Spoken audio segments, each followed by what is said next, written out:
publiée ce midi sur les réseaux sociaux. Il répondra à nos questions dans un court instant, mais revenons tout de suite sur cette vidéo, son message et ses images avec Céla Bougriot.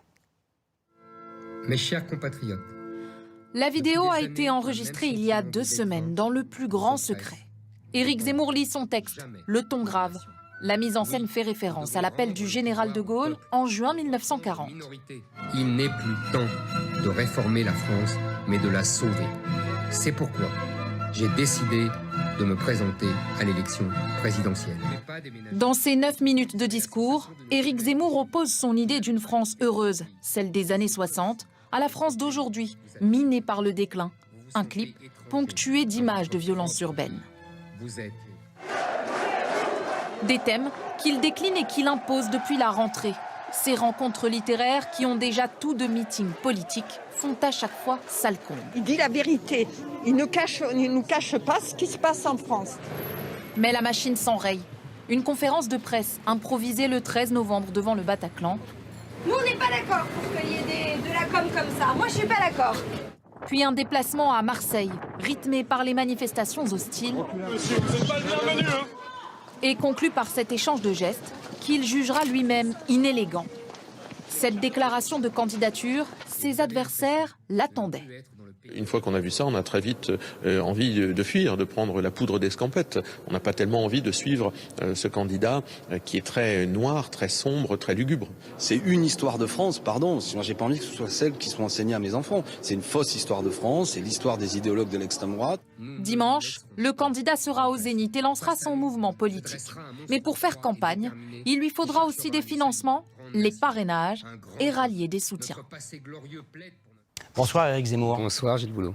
Depuis ce midi, vous êtes donc officiellement candidat à la présidence de la République. Dans cette vidéo de candidature, vous décrivez une France en état de quasi-guerre civile. Vous dites que vous voulez sauver la France. Est-ce qu'en faisant cela, vous n'exacerbez pas les tensions?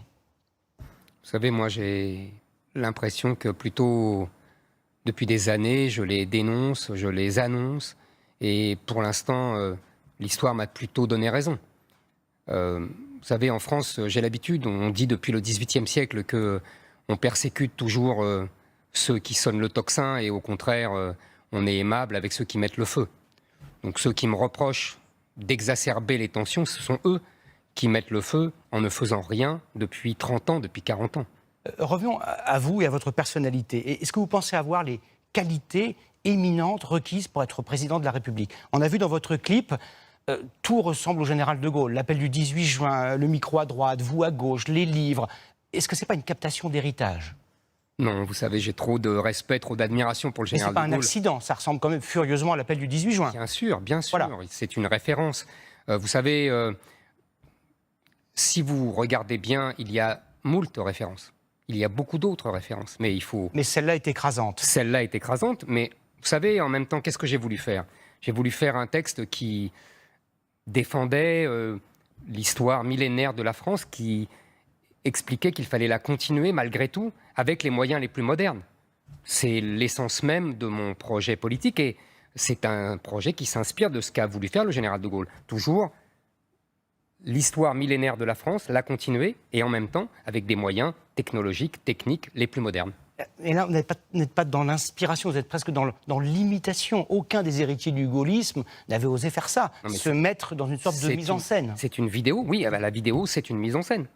Donc c'est tout à fait normal. Parlons de cette vidéo. Il y a des emprunts, il y a déjà on a vu des procès qui vont peut-être vous être faits. Il y a des emprunts, des images, des extraits de films. Apparemment, vous n'avez pas demandé les droits. Est-ce que c'est une maladresse? Est-ce que c'est un oubli?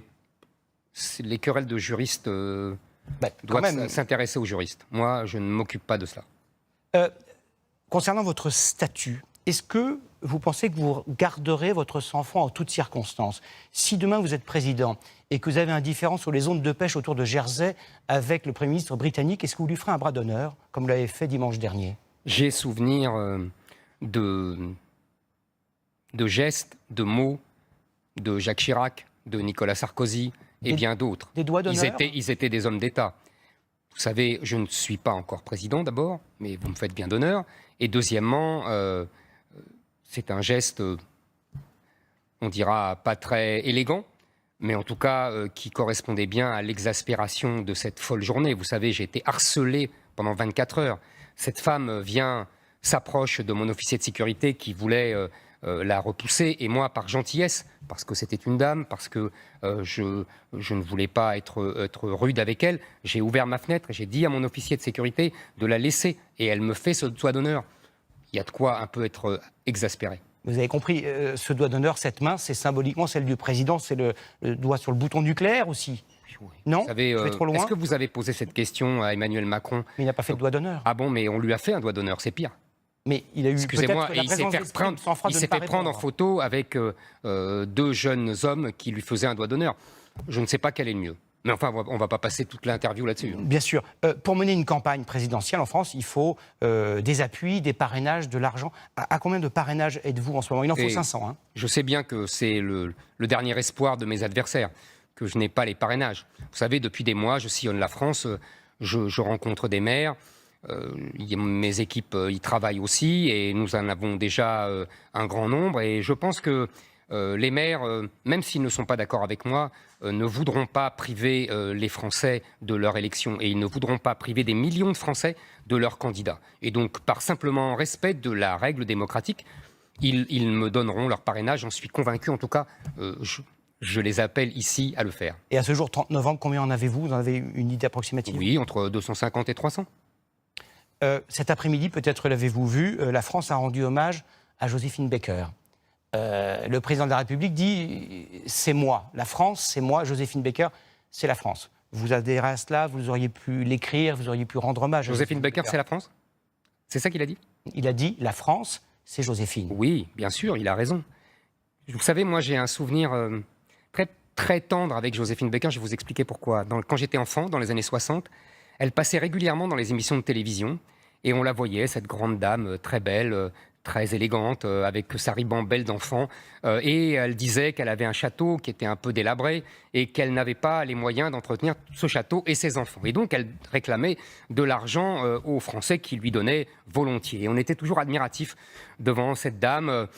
On ne se souciait pas de savoir si il y avait un privilège blanc, on ne se souciait pas de savoir si elle subissait le patriarcat. Vous savez, Joséphine Baker avait un prénom français, et surtout, c'est l'exemple même de la réussite du modèle d'assimilation à l'ancienne que je veux restaurer, et que nos élites, et en particulier Emmanuel Macron, détestent et rejettent. Donc, vous voyez, moi, je dis oui, Joséphine Baker, c'est la France. Mais Emmanuel Macron ne dit pas exactement cela. Bien sûr, mais moi je le dis. Est-ce que vous pensez qu'une majorité de Français, 50,1% pour être élu, est prête à voter pour un homme qui a été condamné deux fois pour provocation à la haine raciale par la justice de ce pays? Mais cher monsieur, j'ai été condamné en dernière instance. Oui, tout à Appel fait. et Sauf que la première fois, je n'ai pas voulu faire appel. Parce que j'estimais que la justice n'avait rien à voir dans des querelles politiques et idéologiques. Il faut croire que j'ai eu tort, puisque depuis 10 ans, on me ressort cette condamnation. Maintenant, je tiens à vous dire que ce sont des délits d'opinion. Ce sont des délits de presse. J'ai été condamné sur le fondement de ma liberté d'opinion. J'ai été condamné par une loi, sur le fondement d'une loi que j'estime liberticide, et que je proposerai d'ailleurs d'abolir. Donc je n'ai pas été condamné parce que j'ai volé, parce que j'ai tué, parce que, vous voyez, non. C'est simplement la liberté d'opinion qui est en cause, ma liberté d'opinion. Et je sais qu'il y a beaucoup de Français qui pensent ce que j'ai dit et ce pourquoi j'ai été condamné. Vous avez dit à plusieurs reprises que si vous vous présentez, ce n'est pas pour témoigner ou pour peser dans le jeu politique, c'est pour être élu, pour être président de la République. Projetons-nous dans le futur proche. Nous sommes le 24 avril 2022. Vous avez été élu président de la République. Qui choisissez-vous comme Premier ministre? Je verrai. Je n'ai pas à vous le dire maintenant. Vous avez une idée? Non. La situation politique sera à ce moment-là, qui m'aura soutenu, quels seront les gens qui seront venus sur ma ligne politique.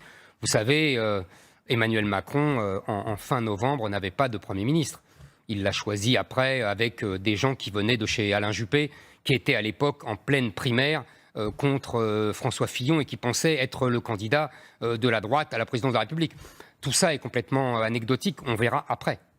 Ces dernières semaines, vous avez fait une percée remarquable dans les sondages, avec un petit bémol, c'est que les femmes, quand on les sonde, sont 2 fois moins nombreuses que les hommes à dire être prêtes à voter pour vous.